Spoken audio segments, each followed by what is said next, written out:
ପୂର୍ବ ଆଲୋଚନାରେ ଆମେ ସ୍ୱାଦେଶୀ ଆନ୍ଦୋଳନ ଆଉ ଜାତୀୟତାବାଦୀ ଶିକ୍ଷା ବିଷୟରେ କଥା ହେଉଥିଲେ, କିନ୍ତୁ ଆଜି ଆମ ତଥ୍ୟ ଭିତରେ ଗୋଟେ ବଡ଼ ପ୍ରଶ୍ନ ଅଛି। ଓଡ଼ିଶାରେ ସ୍ୱାଧୀନତା ସଂଗ୍ରାମର ନିଆଁ ଏତେ ଶୀଘ୍ର ଆଉ ଏତେ ଶକ୍ତିଶାଳୀ ଭାବରେ ସହରରୁ ଗାଁ ପର୍ଯ୍ୟନ୍ତ କେମିତି ବ୍ୟାପିଗଲା? ମାନେ ଏହା ପଛର କାରଣ କ'ଣ ଥିଲା? ଚାଲନ୍ତୁ ଆଜି ଏଇଟା ଟିକେ ଖୋଲିକି ଦେଖିବା।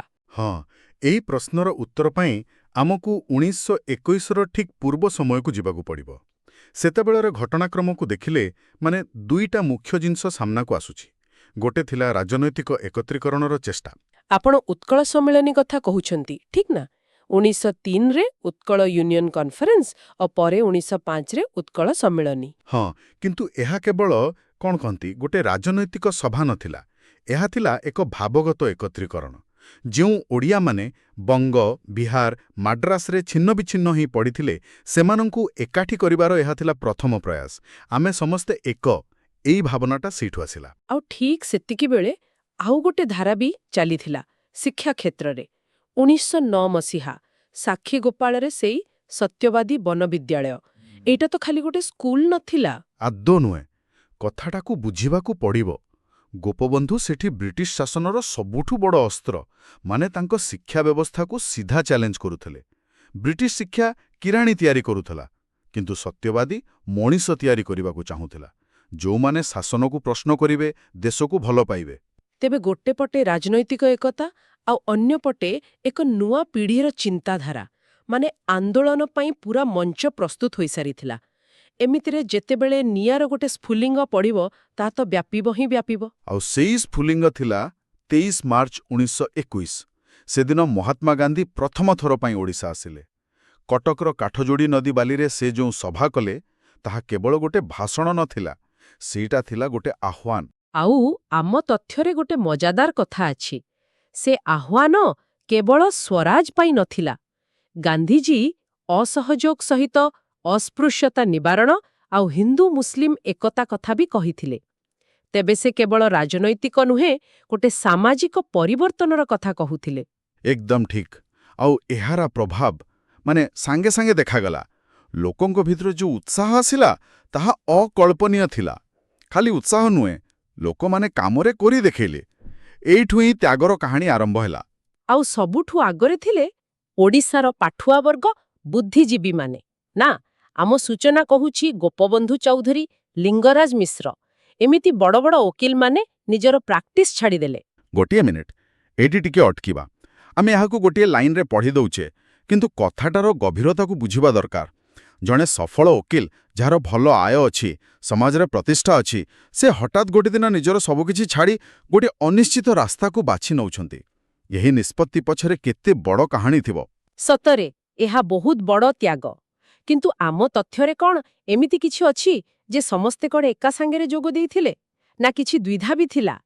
ଏହା ଏକ ଗୁରୁତ୍ୱପୂର୍ଣ୍ଣ ପ୍ରଶ୍ନ। ସମସ୍ତେ ଏକାଥରେ ସାମିଲ ହୋଇନଥିଲେ। କିଛି ଲୋକଙ୍କ ମନରେ ଦ୍ୱିଧା ଥିଲା। ନିଜ ଭବିଷ୍ୟତକୁ ନେଇ ଚିନ୍ତା ତ ଥିବ, କିନ୍ତୁ ଯେଉଁମାନେ ଆଗକୁ ଆସିଲେ, ସେମାନଙ୍କର ତ୍ୟାଗ ଏତେ ବଡ଼ ଥିଲା ଯେ ତାହା ବାକି ଲୋକଙ୍କୁ ପ୍ରେରଣା ଦେଲା। ଯେମିତିକି ପଣ୍ଡିତ ନୀଳକଣ୍ଠ ଦାସ। ସେ କଲିକତା ବିଶ୍ୱବିଦ୍ୟାଳୟରେ ପ୍ରଫେସର ଥିଲେ।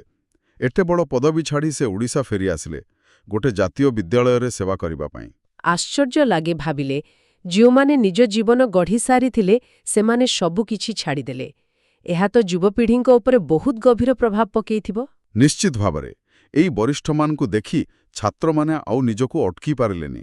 ସେମାନେ ହିଁ ତ ଏହି ଆନ୍ଦୋଳନର ମେରୁଦଣ୍ଡା ପାଲଟିଗଲେ। ହଜାର ହଜାର ଛାତ୍ର ସରକାରୀ ସ୍କୁଲ, କଲେଜ ଛାଡ଼ି ସିଧା ସଂଗ୍ରାମକୁ ଓହେଲେଇ ଆସିଲେ। ଆପଣ ସତ୍ୟବାଦୀ ସ୍କୁଲ କଥା କହିଲେ, ଆଉ ମୁଁ ଏବେ ସେଇଟାକୁ ଯୋଡ଼ି ପାରୁଛି। ଠିକ୍ 12 ବର୍ଷ ପରେ ଯେଉଁମାନେ ସ୍କୁଲ, କଲେଜ ଛାଡ଼ିଲେ, ସେମାନଙ୍କ ଚିନ୍ତାଧାରାକୁ ତ ଏହି ସତ୍ୟବାଦୀ ହିଁ ଗଢ଼ିଥିଲା। ଏହା ଯେମିତି ଗୋଟେ ଲମ୍ବା ଯୋଜନାର ଫଳ ଭଳି ଲାଗୁଛି। ହଁ, ଏହି ସଂଯୋଗ ବହୁତ ଗୁରୁତ୍ୱପୂର୍ଣ୍ଣ। ଆଉ ଏହି ଉତ୍ସାହୀ ଛାତ୍ରମାନଙ୍କୁ ଏକାଠି କରିବା ପାଇଁ କଟକରେ ସ୍ୱରାଜ ସେବକ ସଂଘ ଗଠନ କରାଗଲା। ଏହାର କାମ କେବଳ ସ୍କୁଲ ଛାଡ଼ିବା ନଥିଲା। ବରଂ ଗାନ୍ଧିଜୀଙ୍କର ଯେଉଁ ରଚନାତ୍ମକ କାର୍ଯ୍ୟକ୍ରମ ଥିଲା, ଯେମିତିକି ସ୍ୱଦେଶୀ, ଚରଖା, ଅସ୍ପୃଶ୍ୟତା ନିବାରଣ, ସେସବୁକୁ ଆଗକୁ ନେବା। ତେବେ ଏହି ସଂଗଠନ ଆନ୍ଦୋଳନକୁ ଗୋଟେ ଶୃଙ୍ଖଳିତ ରୂପ ଦେଉଥିଲା। କିନ୍ତୁ ଏତେ ସବୁ କଥା, ଏତେ ତ୍ୟାଗର ଖବର ଦୂର ଗାଁ ଗହଳିରେ କେମିତି ପହଞ୍ଚୁଥିଲା? ସେ ସମୟର ରିପୋର୍ଟ କହୁଛି ଯେ ଏଥିରେ ସବୁଠୁ ବଡ଼ ଭୂମିକା ଥିଲା ସମ୍ବାଦପତ୍ରର। ଆଉ ଏହି ଖବରକାଗଜଗୁଡ଼ିକ କେବଳ ନ୍ୟୁଜ୍ ଦେଉନଥିଲେ, ସେମାନେ ଥିଲେ ଆନ୍ଦୋଳନର ସ୍ୱର। ବିଶେଷ କରି ଦୁଇଟି ନାଁ ସାମ୍ନାକୁ ଆସେ, ଦି ସମାଜ ଆଉ ଉତ୍କଳ ସେବକ। ତେବେ ଏହି ସମ୍ବାଦପତ୍ରଗୁଡ଼ିକ ଗାନ୍ଧୀଙ୍କ କଥାକୁ ଘରେ ଘରେ ପହଞ୍ଚାଉଥିଲେ। କେଉଁଠି ସଭା ହେଉଛି, କିଏ କ'ଣ କହୁଛନ୍ତି, ଇଂରେଜ ସରକାର କ'ଣ କରୁଛି, ଏହିସବୁ ଖବର ଲୋକଙ୍କୁ ସୂଚନା ଦେବା ସହ ସେମାନଙ୍କ ମନୋବଳକୁ ବି ଦୃଢ଼ କରୁଥିଲା। ଏକଦମ୍। ଏହି ସମ୍ବାଦପତ୍ରଗୁଡ଼ିକ ହିଁ ସେତୁ ଥିଲେ। ସହରର ଆନ୍ଦୋଳନକୁ ଗାଁ ସହିତ ଯୋଡ଼ୁଥିଲେ। ଆଉ ଏହାର ଫଳରେ ହିଁ ଆମେ ସେହି ଘଟଣା ପାଖକୁ ଆସୁଛେ ଯାହା ପ୍ରମାଣ କରେ ଯେ ଏହା ପ୍ରକୃତରେ ଗୋଟେ ଗଣ ଆନ୍ଦୋଳନ ହୋଇସାରିଥିଲା। ଆଉ ଏଇଠି ଆମେ ଆମର ମୂଳ ପ୍ରଶ୍ନର ଉତ୍ତର ପାଇବାକୁ ଯାଉଛି। ଏ ପର୍ଯ୍ୟନ୍ତ ଆମେ ସହର, ଶିକ୍ଷିତ ଲୋକ ଆଉ ଛାତ୍ରଙ୍କ କଥା କହୁଥିଲେ, କିନ୍ତୁ ପ୍ରକୃତ ପରୀକ୍ଷା ଥିଲା ଏହା ଗାଁର ଚାଷୀ ମୂଲିଆଙ୍କ ପାଖରେ ପହଞ୍ଚିଛି ନା ନାହିଁ। ଆଉ ଏହାର ସବୁଠୁ ବଡ଼ ପ୍ରମାଣ ମିଳିଲା 1922ରେ କନିକା ଜମିଦାରୀରେ ହୋଇଥିବା କନିକା ବିଦ୍ରୋହ। ଏହି ଘଟଣାରୁ ସ୍ପଷ୍ଟ ହୋଇଗଲା ଯେ ଅସହଯୋଗର ଭାବନା ଏବେ ସହର ଡେଇଁ ଗାଁର ମାଟିରେ ପହଞ୍ଚି ସାରିଛି। କିନ୍ତୁ କନିକା ବିଦ୍ରୋହ ତ ମୁଖ୍ୟତଃ ସେଠାକାର ଜମିଦାରଙ୍କ ଅତ୍ୟାଚାର ବିରୁଦ୍ଧରେ ଥିଲା ନା। ରାଜା ଚାଷୀଙ୍କ ଉପରେ ବହୁତ ବେଶି ଖଜଣା ଲଦି ଦେଇଥିଲେ। ଏହାକୁ ଅସହଯୋଗ ଆନ୍ଦୋଳନ ସହିତ ସିଧାସଳଖ କେମିତି ଯୋଡ଼ାଯାଉଛି? ଦେଖନ୍ତୁ, ବିଦ୍ରୋହର ମୂଳ କାରଣ ତ ଅତ୍ୟଧିକ ଖଜଣା ହିଁ ଥିଲା। କିନ୍ତୁ ଅସହଯୋଗ ଆନ୍ଦୋଳନ ସେମାନଙ୍କୁ ଗୋଟେ ନୂଆ ଭାଷା ଦେଲା, ଗୋଟେ ନୂଆ ସାହସ ଦେଲା। ଚାଷୀମାନେ ତ ଯୁଗ ଯୁଗ ଧରି ଶୋଷିତ ହେଉଥିଲେ, କିନ୍ତୁ ଏବେ ସେମାନେ ଶୁଣିଲେ ଯେ ସାରା ଦେଶରେ ଲୋକମାନେ ଅନ୍ୟାୟ ଶାସନକୁ ଅସହଯୋଗ କରୁଛନ୍ତି, ତାର ନିୟମ ମାନୁନାହାନ୍ତି। ଆଚ୍ଛା, ତେବେ ସେମାନେ ଏହି ବିଚାରକୁ ନିଜ ସ୍ଥାନୀୟ ସମସ୍ୟାରେ ପ୍ରୟୋଗ କଲେ। ସେମାନଙ୍କ ପାଇଁ ଶୋଷକ ଥିଲା ଜମିଦାର, ତେଣୁ ସେମାନେ ଜମିଦାରଙ୍କର ଖଜଣା ଦେବାକୁ ମନା କଲେ। ଏହା ଥିଲା ସେମାନଙ୍କର ଅସହଯୋଗ। ସମ୍ପୂର୍ଣ୍ଣ ଭାବେ। କନିକା ବିଦ୍ରୋହ ପ୍ରମାଣ କଲା ଯେ ଅସହଯୋଗର ବିଚାର ବହୁମୁଖୀ ଥିଲା। ଏହା କେବଳ ଦୂରରେ ଥିବା ବ୍ରିଟିଶ ସରକାର ବିରୁଦ୍ଧରେ ନଥିଲା, ବରଂ ନିଜ ପାଖରେ ଥିବା ସବୁ ପ୍ରକାରର ଶୋଷଣ ବିରୁଦ୍ଧରେ ଥିଲା। ଏହା ଦର୍ଶାଇଲା ଯେ ଆନ୍ଦୋଳନର ବାର୍ତ୍ତା ଏବେ ସାଧାରଣ ଚାଷୀର ଦୈନନ୍ଦିନ ସଂଘର୍ଷର ଅଂଶ ପାଲଟି ସାରିଛି। ତେବେ ଆମେ ଆରମ୍ଭ କରିଥିବା ପ୍ରଶ୍ନର ଉତ୍ତର ଏବେ ସ୍ପଷ୍ଟ। ଓଡ଼ିଶାରେ ଏହି ଆନ୍ଦୋଳନ ବ୍ୟାପିବାର କାରଣ ଗୋଟିଏ ନଥିଲା। ପ୍ରଥମେ ଉତ୍କଳ ସମ୍ମିଳନୀ ଦ୍ୱାରା ଏକତାର ମୂଳଦୁଆ, ତାପରେ ସତ୍ୟବାଦୀ ଦ୍ୱାରା ବୈଚାରିକ ଭିତ୍ତିଭୂମି, ଆଉ ଏହି ପ୍ରସ୍ତୁତ କ୍ଷେତ୍ରରେ ଗାନ୍ଧିଜୀଙ୍କର ଆଗମନ ନିଆଁ ଲଗେଇବାର କାମ କଲା। ହଁ, ଯାହାକୁ ବୁଦ୍ଧିଜୀବୀ ଓ ଛାତ୍ରମାନଙ୍କର ତ୍ୟାଗ ଆଗକୁ ବଢ଼ାଇଲା।